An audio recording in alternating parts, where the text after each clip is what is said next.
Good evening, everyone. Welcome back once again to Vicious Rant. And of course, I'm your host, your YouTube messiah, and often imitated, never duplicated superstar Tim Vicious. And gonna go over Raw this week was in the Performance Center. And, well, before we get into it, address a couple things. One, the news broke yesterday. The legend, the Ugandan giant Kamala, he passed away. It's always sad to hear one go. Hear when someone goes. And fuck, light flickering. Ain't that retribution shit here, you know.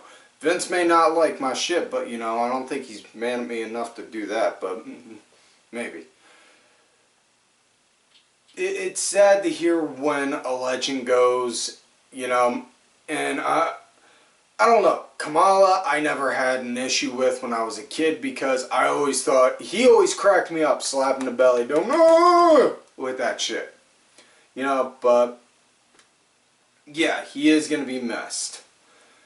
And now, with that said, now that we've gone over that, let's switch gears. Talk about last week via the SmackDown Rewind and the big highlights from last week. Well, big highlights from last week's SmackDown. The biggest one definitely, well, probably the second to biggest, but had to be with Bray Wyatt, the Fiend, confronting Braun Strowman about with the Alexa Bliss thing, you know. They showed it again. He was about to do the mandible claw to her, and then she was like, nope. And then just started looking all, And just as it looked like them two were going to, next thing you know, Braun gets on the screen.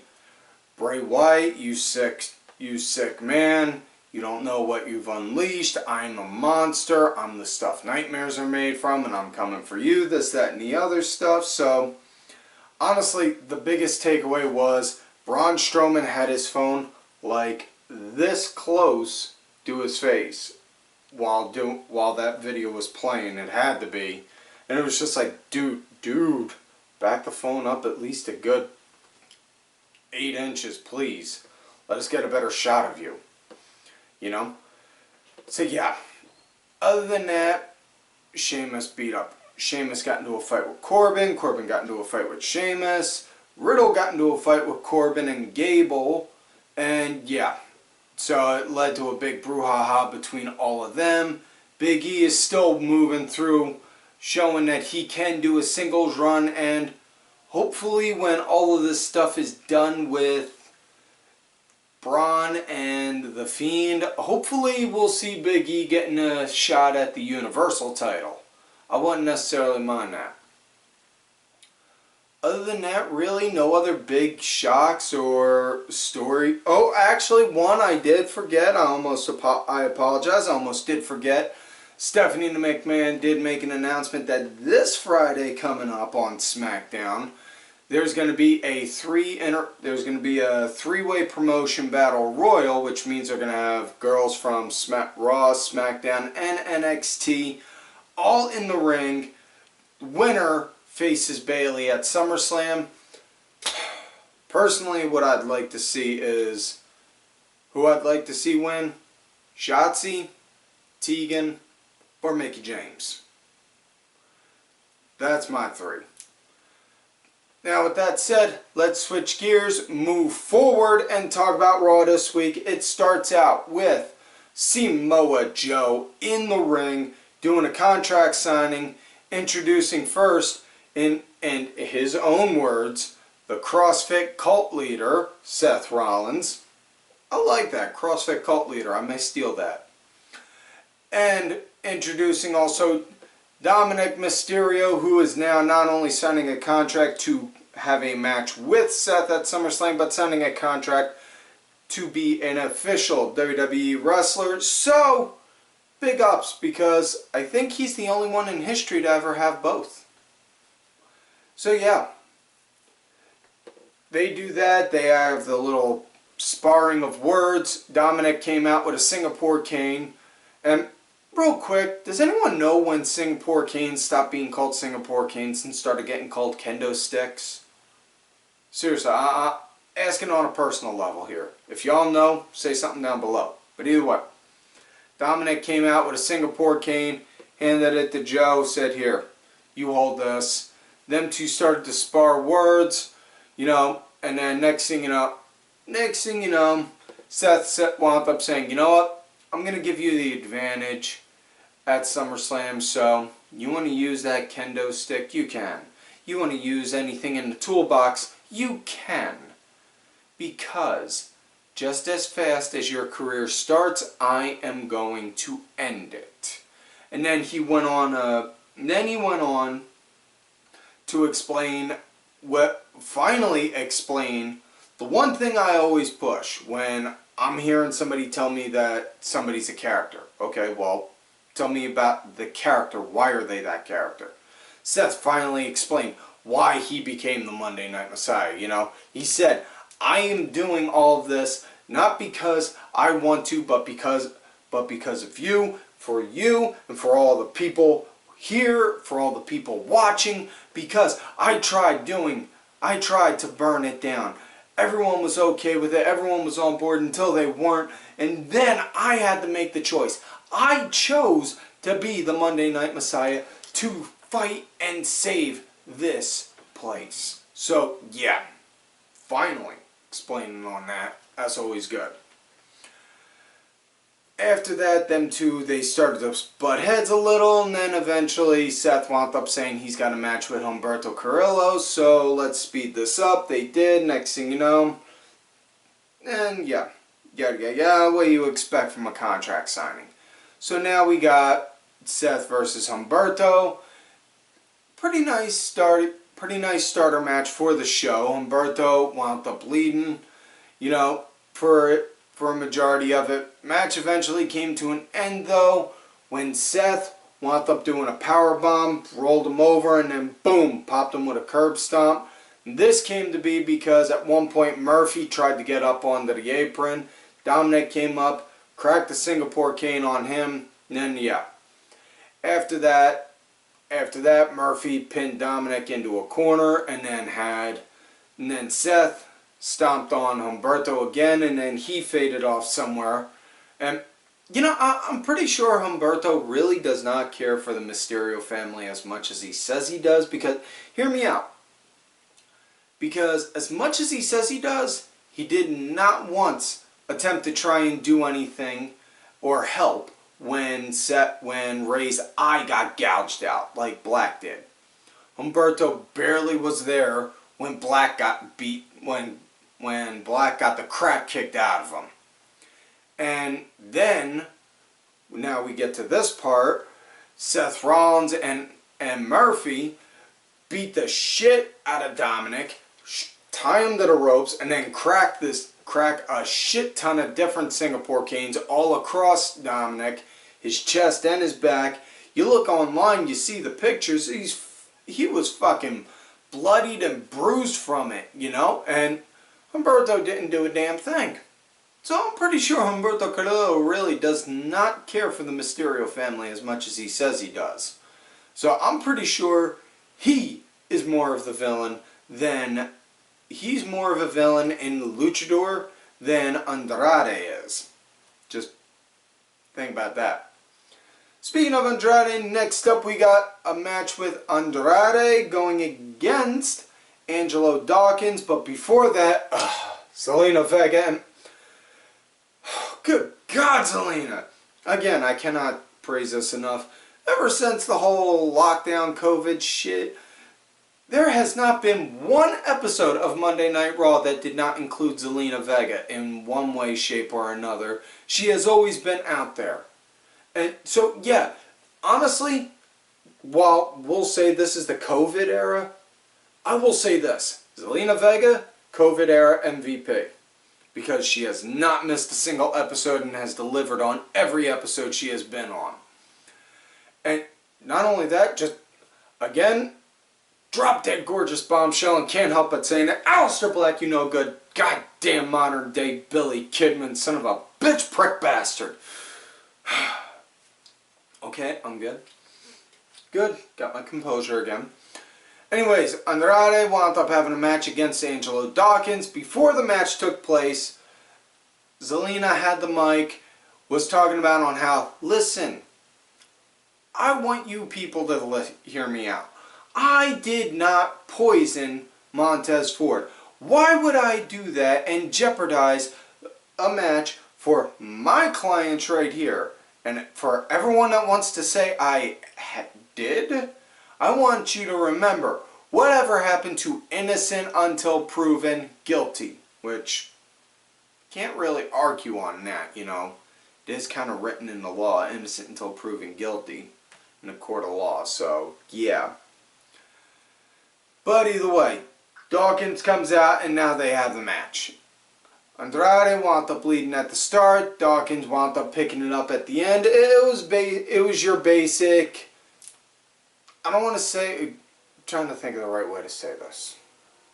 It was kind of like a filler match to lead to coast into building up more hype for the tag match at SummerSlam.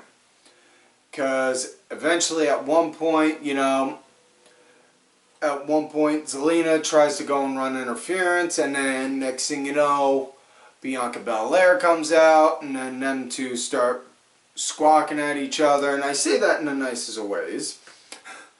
And then, yeah. So, yeah. Dawkins, damn it. Botched already.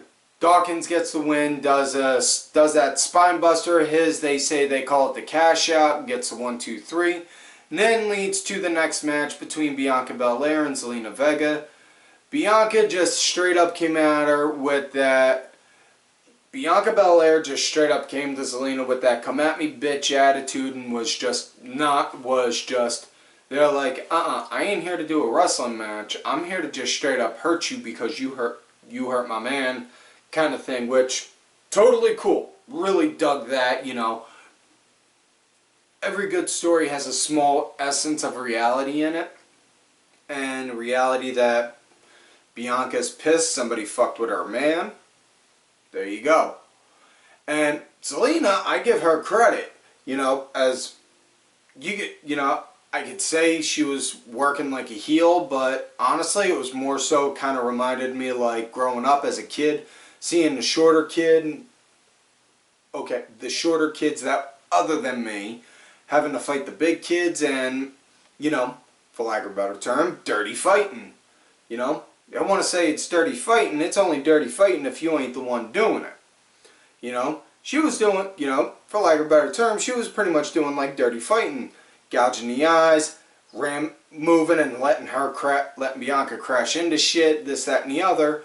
You know. She was doing that all doing it while proclaiming her innocence, saying, I did not do anything. Till eventually Bianca was just like, alright, I've had enough of this shit, and then hit her with the KOD, got the win. So yeah, next up we got Apollo versus Shelton Benjamin, and this came to be because MVP with the Hurt Business was in the VIP lounge. They were talking about on how, you know, they're not popping any tonight. They're not whining and dining. No, what they are is straight up pissed because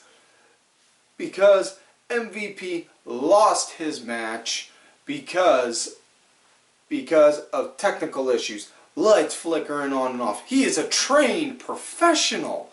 He's conditioned and trained. He is set to work in a proper work environment. He did not have a proper safe work environment to work in, which threw him off, which made Apollo Crews get the win. So yes, Apollo won, but Apollo did not beat MVP. The lights beat MVP. That's his story, not mine. And then Apollo came out saying, you know, said, come SummerSlam, and I'm paraphrasing, mind you, come SummerSlam, I'm going to just beat you. And then went and teased on how he was going to climb in. Benjamin and Lashley came out. Crews came in. And then bam, knocked out Apollo, or knocked out MVP. Then picked up the couch and threw it out of the ring. So Apollo Crews and Rick James got one thing in common. They both look at a couch and say, "Fuck your couch, bitch!" If you get that Chappelle Show reference, you're fucking awesome. So now we get to this match. Cruz versus Shelton Benjamin. It was a decent match. Shelton was leading, you know. Cruz started to pick up some momentum. It was going good for him. He went to go and he ran off the ropes. Lashley went to try and grab him. Missed. Next thing you know, Cruz wound up getting mad at Lashley. Lashley said, "Okay, hey, back off. I'll back off." Next thing you know, all while he's doing that and Cruz is out there yelling at him like that. Next thing you know, Shelton, boom, gets him with a roll-up 1, 2, 3, gets a quick win like that. And just as that happens, Lashley comes in, about to pop in the full Nelson, like, "Whoa, Lashley, I need him healthy." MVP gets on the mic. "Bobby, I need him healthy. I need him healthy. Last time you put him in it, he couldn't show up and I couldn't get my match. I need him healthy. I want you at SummerSlam." And then he just looked and he was like, "Take this as a note, kid. I'm doing you a kindness." So yeah, I'm pretty damn excited to see on how this match goes. So now we got, well, this was a squash match, I'll tell you right now. Ricochet, Cedric Alexander, and the Raiders going against Akira Tozawa and his Ninja Clan, which, again, I make the argument of, y'all want to get mad at the fact that there's ninjas on a wrestling show. Because having a woman wrestler pretending she's a zombie, another one pretending they're a librarian or a space alien is perfectly normal, all the while the main protagonist on a wrestling show also believes that they are a messiah, which is perfectly fine, and another main protagonist of a different wrestling show considers himself a fiend-like demon. Folks, this is wrestling. It's a fucking variety show. It's real life. It's Shakespearean 360 theater and a variety show all in one. If, honest to God, all you had was high fast-paced technical shit with very little promos, it would be boring real fast. That's all it would, and that's it, honestly. You gotta mix shit up, you know? You gotta have some weird quirkiness. You gotta have some lowbrow comedy, highbrow comedy, sex appeal, violence, drama, action. It's a fucking variety show. It's wrestling. Wrestling is a variety show in and of itself. Don't believe me? Check different... Okay. Watch Raw, Impact, Ring of Honor up until the COVID shit happened, MLW, and then Chikara Pro. Just watch those 5. And then you're going to see what I mean by it being a variety show, by wrestling being a variety show. Because, honest to God, that's really the best way I can describe it. You see all kinds of weird, random shit on different shows. You're going to see some highbrow comedy and lowbrow comedy. You're going to see tits and ass. You're going to see a girl wearing a one-piece bikini looking like trying to look like they're in Playboy. You know? Fuck. Just get over the shit. You don't like it? Instead of putting out your little angry comments about on why you don't like it on the Twitter shit, you know what you do? Pick up the remote. That's where the real difference comes in. Not in oh, I'm so angry I'm gonna tweet about it. Shit. There you go, I'm good. I had that little diatribe out there. Got that out. Now let's move forward. This was a squash match. Everyone on the face side got their shit in, and they all beat the crap out of everyone. They all beat the crap out of the ninjas. Raiders got the win, hitting the Viking experience. 1, 2, 3. Afterwards, one of the ninjas pinned Akira Tozawa. Got the 1, 2, 3 to steal his 24/7 title. Takes the mask off, reveals it's R-Truth, and now R-Truth is now a 38-time 24/7 champion. God bless. R-Truth is a goddamn national treasure. That guy's got a direct line straight to my funny bone. You know? So now we got women's action. Liv Morgan going against Peyton Royce, and whew, good God Almighty, I needed the heart pills here. Whew, not sure which one I needed more for though, Liv or Peyton. But either way, it was a good back and forth match. I dug it. It was a decent match. You know, you could see, they're laying the foundation. They're showing the story that Liv and Ruby are trying to get back to where they were, but they're still kind of have that, do I really want to fucking be with you again kind of attitude. Because at one point, you know, during the match, Billie Kay was trying to run interference. Excuse me. Billie was trying to run interference. Ruby stopped her. Ref was yelling at Ruby. Liv wound up looking like, well, what are you doing? I'm in the middle of this. And thought that. Next thing you know, then Peyton Royce wound up hitting that corkscrew brainbuster of hers. They said it's called the Deja Vu, I believe they said. And then they got the 1, 2, 3. That was it. So next up we got the Raw Underground match of Riddick Moss going against some dude. And honestly, this was more of just like a headlock kind of wham, slamming kind of fight. You know? It rolled out off of the ring. Riddick Moss had a dude in a headlock, was working the sides and the head, and then eventually got him back in the ring and ground and pounded him until that was it.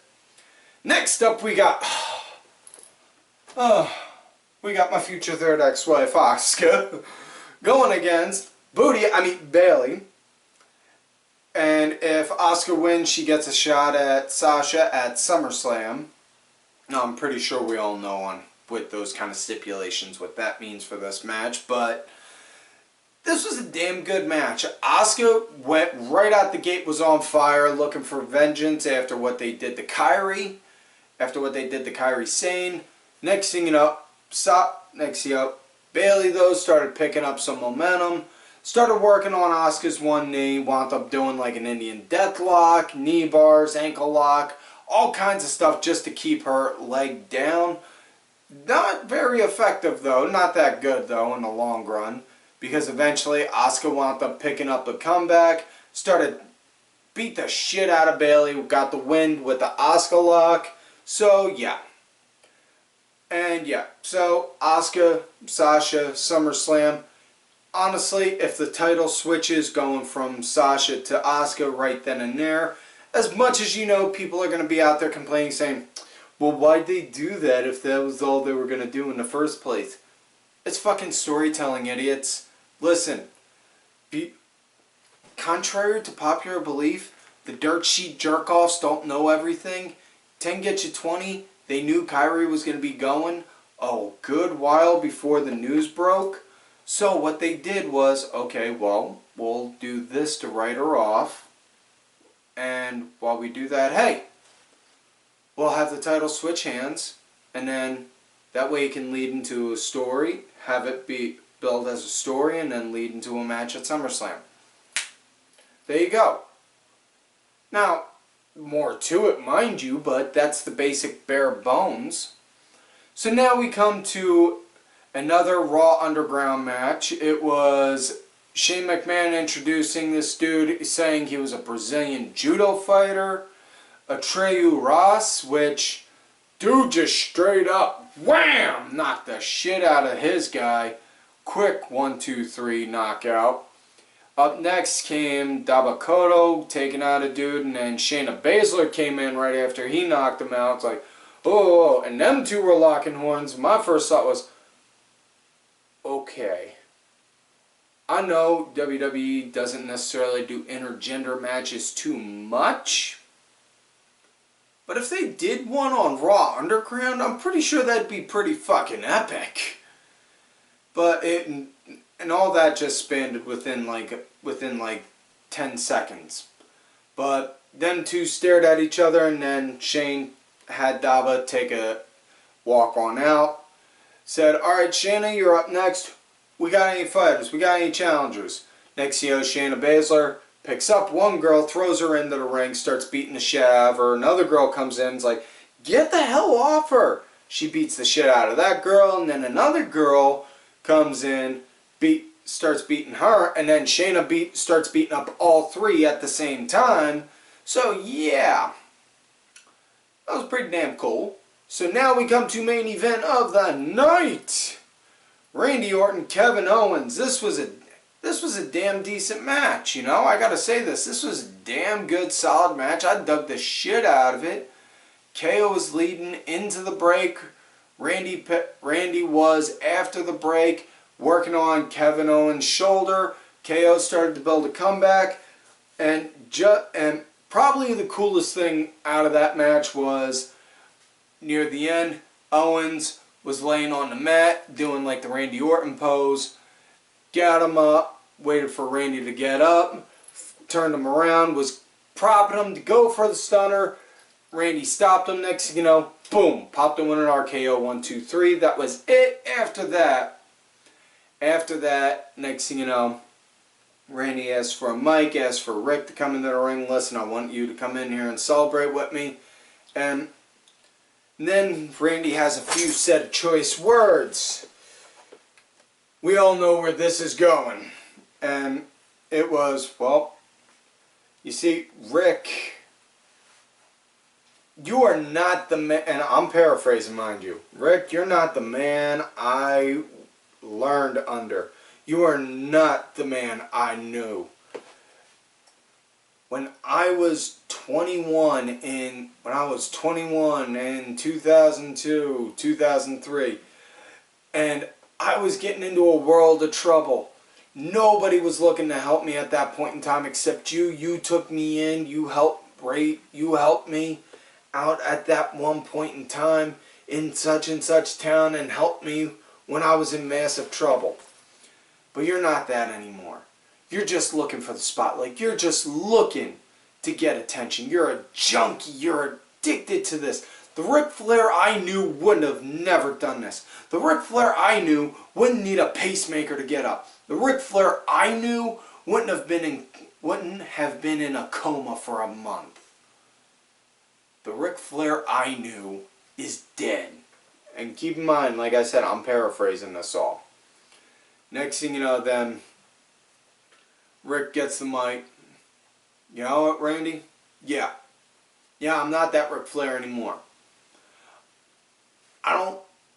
I'm 71 years old. I'm out here on Raw. I'm getting to soak in this spotlight. I want to be there with you. I want to be there with you when you get when you beat McIntyre and get a 14th title reign. I want to be there when you get 15, 16, 17. I want you to be there to beat my record. Not John Cena's, my record. I want you to be there when you beat my world title record, which when he said that I kind of laughed because, you know, yeah, they all mark, the WWE recognizes Rick's 18 title reigns, but he's got 23 other world title reigns they ain't talking about. He's got a whole lot of others where he was like 23 different world titles they ain't talking about. But that's not the end of there. Saying, I want to be there when you beat my record. I'm past my prime. I'm not there anymore. I want to be there for you. I was like, alright. They hugged it out. And just as Rick was about to leave, Randy, boom! Low blow right in the nuts. Backed up. Sizing him up. Went for the punt. Just as he went for the punt, the lights went out. They came up. Rick's down. Randy's in the corner. Just looking like he's in shock. Goes over and whispers to him, forgive me. That just fucking sealed it because you go back to like what he did with Edge and Beth. This just shows he is sadistic. He knows what he's doing is wrong, but he feels like he has to fucking do it. So yeah, after that McIntyre came in, Randy slid out and ran off, and you hear McIntyre yelling, you sick son of a bitch, I'm gonna kick your ass, what you did was fucking wrong and evil, all this shit. So yeah, it was fucking good.